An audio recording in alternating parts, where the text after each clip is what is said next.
இப்போ வந்து பார்த்தீங்கன்னா அயன் முகர்ஜி அவர்களுடைய டைரக்ஷன் வெளிவந்திருக்கக்கூடிய வார் 2 படத்தினுடைய ரிவ்யூ தான் பார்க்க போகிறோம். ஆக்சுவலாக அந்த வார் 2 வந்து பார்த்தீங்கன்னா கூலி படத்துக்கு இணையாக வந்து இந்த படத்துக்குமே அந்த ஹைப் அதிகமாக தான் இருந்துச்சு. ஏன் வந்து பார்த்தீங்கன்னா இந்த படத்தில் வந்து பார்த்தீங்கன்னா என்டிஆர் அண்ட் கிருத்திக் ரோஷன் அவர்கள் 2 பேரும் சேர்ந்து வந்து நடிச்சிருக்காங்க. ஸோ இதுவே வந்து ஒரு பெரிய எக்ஸ்பெக்டேஷன் வந்து கிரியேட் பண்ணிச்சு. அது மட்டும் இல்லை, படத்தினுடைய ட்ரெய்லர் கட்டுமே வந்து பார்த்தீங்கன்னா ரொம்பவுமே வந்து அருமையாக இருந்துச்சு. அதுவும் இல்லாமல் கூலி படத்தினுடைய கிளாஸ் விடுறாங்க அப்படின்னா ஸோ அந்த அளவுக்கு மேக்கிங் இருக்குப்பா அப்படின்ற மாதிரியான ஒரு ஹைப் வந்து இந்த படத்துக்கு இருந்துச்சு. ஸோ ஓகே, இப்போ இந்த படம் எப்படி இருக்குது அப்படின்றத வந்து பார்த்தலாம். படத்தினுடைய ஒன்லைன ஸ்டோரி என்ன அப்படின்னா, அஸ் யூசுவல் நீங்கள் வார் 1 பார்த்துருந்தீங்கன்னா தெரியும். வார் 1 எண்டில் வந்து கிருத்திக் ரோஷன் தான் வந்து இந்தியாவிலே வந்து தேடப்படக்கூடிய ஒரு மிகப்பெரிய வில்லன்ற மாதிரி ஒரு பில்டப் கொடுத்துருப்பாங்க.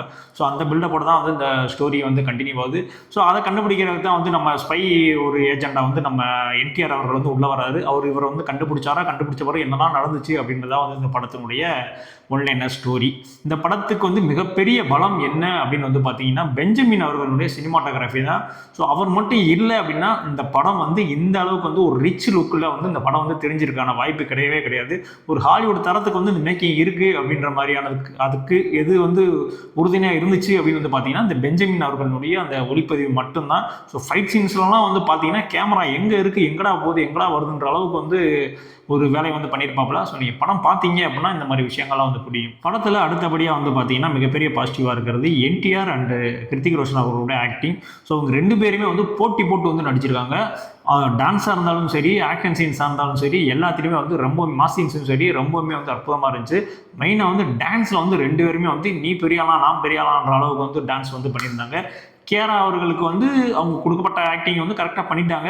ஒரு சின்ன ஒரு ஃபைட் மாதிரி வச்சுருந்தாங்க, ஓகே தான். ஸோ அது இல்லாமல் நீங்கள் எல்லாம் எதிர்பார்க்கக்கூடிய அந்த கிளாமர், அந்த பிக்னி, அந்த சீன்ஸ்லாம் வந்து எதுவுமே கிடையாது. டோட்டலாக வந்து சென்சார் வந்து கட் பண்ணி தூக்கிட்டாங்க. ஸோ இதுக்காகலாம் படம் பார்க்க வருவாங்கல்ல, ஸோ அவங்களுக்கெல்லாம் வந்து கண்டிப்பாக வந்து ஒரு ஏமாற்றம் தான் வந்து இந்த படத்தை வந்து கொடுக்கும். ஸோ படத்தினுடைய ஃபர்ஸ்ட் ஹாஃப் வந்து பார்த்தீங்கன்னா ஓரளவுக்கு வந்து அப்படியே ஸ்லோவாக வந்து ஒரு இன்ட்ரோவில் வந்து ஒரு ஹைப்போட வந்து இன்ட்ரோல் கொடுக்குறாங்க. ஸோ செகண்ட் ஹாஃபாவது வந்து இன்னும் கொஞ்சம் இம்ப்ரூவாக இருக்குமான்னு பார்த்தா ஸோ அதே மாதிரியான ஒரு லேகான ஸ்க்ரீன் பிளேலே தான் வந்து இந்த படம் வந்து மூவ் ஆகிட்டு இருக்கு. ஸோ இதுதான் வந்து படத்தினுடைய வந்து ஒரு மிகப்பெரிய ஒரு மைனஸாக வந்து எனக்கு வந்து பட்டுச்சு. இது மட்டும் இல்லாமல் படத்தினுடைய விஎஃப்எக்ஸ், ஏன்னா ஒரு 400 கோடி 350 கோடி போட்டு படம் எடுக்கிறீங்க, என்னடா இது விஎஃப்எக்ஸ், இன்னமும் அந்த பழைய பாளையத்தம்மன் ராஜகாளியம்மனில் எடுத்து அந்த விஎஃப்எக்ஸே இன்னும் வந்து போட்டுட்ருக்காங்க. ரொம்பவுமே வந்து ஒரு ஓப்பனாக ஒரு கிளிஷியாவாக தெரியும் இந்த விஎஃப்எக்ஸ்ரா இது அப்படின்ற மாதிரியான ஒரு விஎஃப்எக்ஸ் தான் வந்து பண்ணி வச்சுருக்காங்க.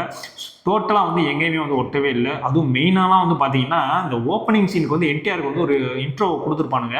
ஆக்சுவலாக என்டிஆரே வந்து ஒரு 1/2 hour கழிச்சு தான் வருவார் படத்தில். ஸோ அதுக்கு வந்து அவருடைய உடம்பு மூஞ்சிக்கெலாம் வந்து விஎஃப்எக்ஸ்லாம் பண்ணி விட்டுருண்டி, அதெல்லாம் எல்லாமே வந்து அந்த ஆள் நல்லா தான் இருப்பான். நீங்கள் RRRலாம் பார்த்துருக்கீங்க, ஆள் சூப்பராக தான் இருப்பாப்புல. எதுக்கு இந்த மாதிரி விஎஃப்எக்ஸ்லாம் பண்ணுறானுங்க அப்படின்றது ஒன்றுமே தெரியல. அது மட்டும் இல்லாமல் படத்தில் ஏகப்பட்ட ஸ்லோ மோஷன்ஸுங்க. ஆக்சுவலாக ஒரு மாஸ் சீன்ஸ் மாசாக ஒரு டைலாக் பேசிட்டு ஒரு நடந்து போகிறாரு, ஸ்லோ மோஷன் போட்டுருந்தா கூட பரவாயில்லைங்க. எல்லாமே வந்து பார்த்தீங்கன்னா ஃபைட் சீனுக்கான ஸ்லோ மோஷன் எல்லாமே வந்து ஃபைட் சீன்ஸ் தான். ஆக்சுவலாக அந்த படமே வந்து 2.5 மணி நேரம் தான் வந்து ஓடி இருக்கணும். ஆக்சுவலாக அந்த படம் வந்து கிட்டத்தட்ட 2 மணி நேரம் 50 நிமிஷம் வரைக்கும் ஓடிட்டு இருக்கு. அதில் அந்த 20 நிமிஷம் வந்து இந்த ஸ்லோ மோஷன்லேயே வந்து கவர் பண்ணியிருப்பானுங்க போல. ஸோ அந்த அளவுக்கு வந்து ஒரு லென்த்தியாக இருக்குது. செகண்ட் ஹாஃப் ஃபுல்லாக வந்து பார்த்தீங்கன்னா ஒரு ப்ரிடிக்டபிளான ஒரு ஸ்க்ரீன் பிளேவாக தான் வந்து இருக்குது.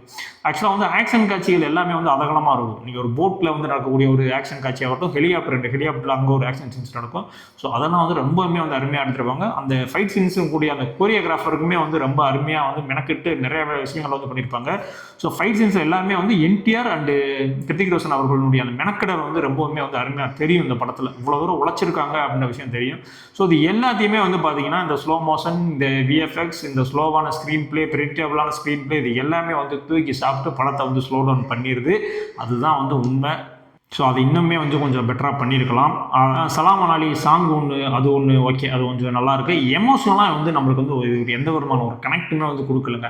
ஸோ அதுதான் வந்து இந்த படத்தினுடைய ஒரு மிகப்பெரிய ட்ராபேக். எந்த அளவுக்கு ஸ்க்ரீன் பிளே ட்ராபேக்கோ அந்த அளவுக்கு அந்த எமோஷனல் சீன் நம்ம கூட கனெக்ட் ஆகாதது ஒரு மிகப்பெரிய வந்து ஒரு ட்ராபேக்காக தான் தெரிஞ்சு. ஆக்சுவலாக வந்து நான் ஆக்சுவலாக கூலி படம் பார்த்துட்டு அதுக்கான ரிவ்யூ போட்டிருக்கேன், நீங்கள் போய் பாருங்கள். கூலி படத்துக்கு அவங்க கொடுத்த ஹைப்புக்கு ஒரு 80% வந்து அவங்க ஃபுல்ஃபில் பண்ணிட்டாங்கலாம், ஒரு 20% இல்லை. ஆனால் வார் படத்துக்கு கொடுத்த ஹைப்பில் ஒரு 20% கூட அவங்க ஃபுல்ஃபில் பண்ணலை. ஒன்லி அந்த ஆக்ஷன், அந்த என்டிஆர் அண்ட் கிருத்திக் ரோஷன் ஆக்டிங், இதில் தான் வந்து நம்மளை சாட்டிஸ்ஃபை பண்ணியிருக்காங்களே ஒழிய வேறு எதுலேயுமே வந்து இந்த படம் வந்து ஒரு ஏற்றுக்கொள்ளும்படியாக இல்லை. என்னை பொறுத்தவரைக்கும் இந்த படம் வந்து ஒரு ஆவரேஜான படமாக தான் நான் வந்து கன்சிடர் பண்ணுவேன். ஓகே, இந்த ரிவ்யூ உங்களுக்கு பிடிச்சிருந்துச்சுன்னா கண்டிப்பாக நம்மளுடைய சேனல் வந்து சப்ஸ்கிரைப் பண்ணிங்க. நம்ம சேனல் பெரிய சேனலாக இல்லைங்க, சின்ன சேனல் தான். ஸோ நீங்களாம் சப்போர்ட் பண்ணால் தான் வந்து நம்மளுடைய சேனல் வந்து மென்மேலும் வளரும். ஸோ இதே மாதிரியான அடுத்த ரிவ்யூவில் வந்து சந்திக்கிறேன்.